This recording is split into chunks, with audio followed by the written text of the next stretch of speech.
Students, इस video में हम सामाजिक स्तरीकरण के आधार की बात करेंगे कि ऐसे कौन से जो है आधार है जिनसे हमारे समाज में सामाजिक स्तरीकरण की जो है प्रक्रिया हो रही है।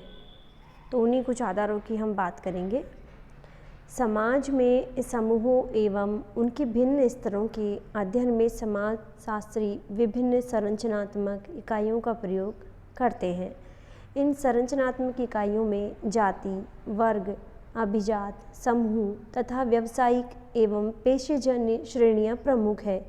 समाज में विभिन्न समूहों के बीच श्रेणी अथवा स्तर के निर्धारण में भूमिका अथवा स्थिति को इकाई के रूप में लिया जाता है।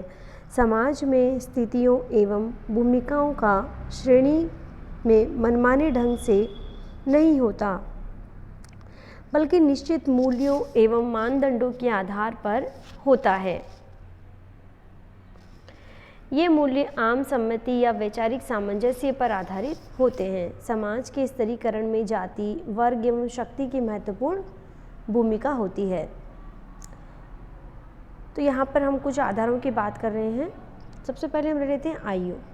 कुछ समाजों में सामाजिक स्थिति प्रदान करने में आयु को विशेष महत्व प्रदान किया जाता है। हमारे देश में अधिक आयु के लोगों को अधिक मान सम्मान मिलता है। बिल्कुल जाहिर सी बात है, अगर देखा जाए तो आयु एक बड़े रूप में तो नहीं, पर एक इन शॉर्ट अगर बात करें तो एक छोटे रूप में, जैसे यहाँ पर मैंने लिखा है कि अधिक आयु के लोगों को हमारे भारतीय समाज में जो है सम्मान मिलता है। बच्चों को ज़्यादा स्नेह मिलता है और जो युवा है उनसे ये उम्मीद होती है समाज की कि वो अपना घर चलाए, अपना भविष्य बनाए, है ना, और अपने परिवार को आगे बढ़ाने का जो प्रोसेस है, जो समाज की परिपाटी चलती आई है, उसको पूरा करे। तो देखिए, हर एज में लोगों के ग्रुप बने हुए हैं और उस ग्रुप के अकॉर्डिंग ही उनको समाज में सम्मान मिला हुआ है, नहीं है ना। बड़ी आयु के लोगों, चाहे आप वो गरीब होगा तब भी हम उसको एक सम्मान की उससे देखेंगे कि नहीं, ये सम्मानित व्यक्ति है, बड़ी एज का है, बड़ी एज के व्यक्ति है, तो उनको एक समाज में एक सम्मान कहीं ना कहीं मिलता है। लिंग भेद भी सामाजिक स्तरीकरण का एक आधार है। विभिन्न समाजों में लिंग भेद के आधार पर भी स्तरीकरण होता है। यह स्तरीकरण संभवतः सबसे प्राचीन एवं सरल स्तरीकरण है। लिंग के आधार पर स्थित व कार्यों का विभाजन भी समाज में होता है। देखिए, हमारे खुद के समाज में अगर हम भारतीय समाज की बात करें तो बेटा या बेटी में जो फ़र्क है, ऐसा नहीं है कि सिर्फ वर्तमान में है। आज की इस पढ़े लिखे युग में भी आप देखिए कि बेटा और बेटी, सरकार को इतना प्रयास क्यों करना पड़ रहा है कि वो कन्या भ्रूण हत्या के लिए को रोकने के लिए इतने प्रयासरत है, इतने प्रयास कर रही है। सोनोग्राफी जो बैन की हुई है, वो इतना, उसके लिए उनको इतना एफर्ट करना पड़ रहा है। ये सब क्यों करना पड़ रहा है? सरकार को प्रयास क्यों करने पड़ रहे हैं? क्यों? क्या हमारे समाज में बेटा और बेटी को समान पद प्राप्त नहीं है? तो यहीं पर अगर हम देखें तो सबसे बड़ा स्तरीकरण समाज का जो मूल है वो यहीं से स्टार्ट होता है।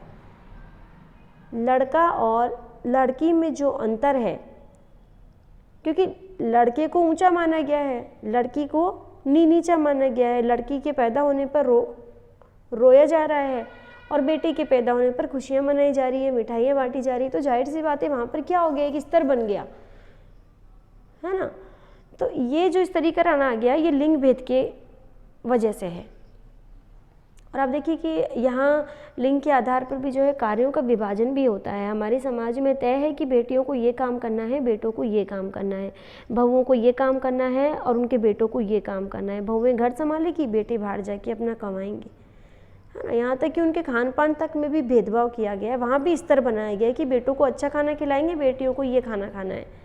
वहाँ पर भी एक अच्छे बुरे का जो है भेद है वहाँ पर। तो जहाँ पर ये अच्छे बुरे का या ऊंच नीच का भेद आ जाता है, उसी प्रक्रिया को हम क्या बोल देते हैं? स्तरीकरण। तो लिंग भेद भी एक बहुत बड़ा जो है मूल है स्तरीकरण का। प्रजातीयता के कारण स्तरीकरण प्रजाति के आधार पर भी होता है। जैसे देखिए, आज अगर हम मानव समाज की बात करें तो 3 प्रकार की प्रजातियाँ यहाँ पर है, श्वेत, पीत और श्याम। अगर देखा जाए तो जो वेस्टर्न कंट्रीज़ है, अमेरिका जैसी जो कंट्रीज़ है, यहाँ पर जो निग्रो प्रजाति के व्यक्ति हैं, जो श्याम वर्ण के जो लोग हैं, उनके प्रति जो है श्वेत वर्ण के लोगों का जो है व्यवहार अच्छा नहीं होता है। क्यों? तो देखिए वहीं पर आप देखिए कि वहाँ समाज में हम क्या क्या देखते हैं, जब हम ऐसी चीज़ अखबारों में पढ़ते हैं या हम खुद भी अगर उस चीज़ को भोग रहे हैं, झेल रहे हैं, तो वहाँ ये सब क्यों हो रहा है, ये जो प्रोसेस है जो हो रहा है, इसी को हम क्या बोलते हैं, स्तरीकरण, है ना। और ये जो प्रजाति के आधार पर स्तरीकरण होगा उसको हम बोलेंगे प्रजातीय स्तरीकरण। आध्यात्मिकता के आधार पर स्तरीकरण। समाज में जो व्यक्ति आध्यात्मिक दृष्टि से ऊंचे उठ जाते हैं उनका समाज में विशेष स्थान होता है। ऐसे व्यक्तियों की आयु, जाति तथा आर्थिक स्थिति पर विचार नहीं होता है। देखिए आज टीवी में अगर आप देखेंगे तो इतने सारे चैनल बने हुए हैं, जैसे आस्था, जहाँ पर 24 आवर ही आपको किसी न किसी के प्रवचन सुनने को मिलते हैं। और आप देखिए कि इतने सारे लोग, इतनी सारी मतलब जनसंख्या वहाँ पर इकट्ठी होती है कि उन लोगों के विचार सुनने के लिए, है ना। तो ये प्रत्यक्ष प्रमाण है। क्यों? क्योंकि जिस व्यक्ति को वो सुनने के लिए जा रहे हैं वो आध्यात्मिक विचार उनको सुनाता है और उस विचारों से वो क्या होते हैं, प्रभावित होते हैं। तो जाहिर सी बात है कि उसके कंपैरिजन में वो लोग उस व्यक्ति को कम वेटेज देंगे, कम इज्जत देंगे, जो कि उस आध्यात्मिक विचारों से जुड़ा हुआ ना हो, जिसके विचार उस आध्यात्म के विपरीत हो, है ना। तो इस तरह से हमारे समाज में आध्यात्मिक जो व्यक्ति है उसको ऊंचा स्थान प्राप्त होता है। संपत्ति के आधार पर, तो देखिए संपत्ति के आधार पर तो हमारे पास जो है प्रत्यक्ष प्रमाण है ना, कि संपत्ति आज समाज का मूल बन गया है और सब चीज़ें जो है गौण बन गई है, लेकिन संपत्ति के आधार पर समाज में जो वर्ग बना हुआ है, इवन जाति की जो एम.एन. श्रीनिवासन ने जो परिभाषा, जो संस्कृतिकरण की जो डेफिनेशन दी थी, जो विचार दिया था, उसमें भी जो जातियां हैं वो आर्थिक रूप से संपन्न होने पर अपने आप को जो है अपने से ऊंची कास्ट के अंदर ले जाने का जो है प्रयास करती है। तो देखिए कि ये जो आर्थिक रूप से संपन्न होना समाज में अपने आप ही स्तरीकरण का रूप दे रहा है ना। तो इस तरह से जो आर्थिक प्रक्रिया है, आर्थिक स्थिति है व्यक्ति की, वो भी समाज में स्तरीकरण का मूल होता है। जन्म के आधार पर स्तरीकरण।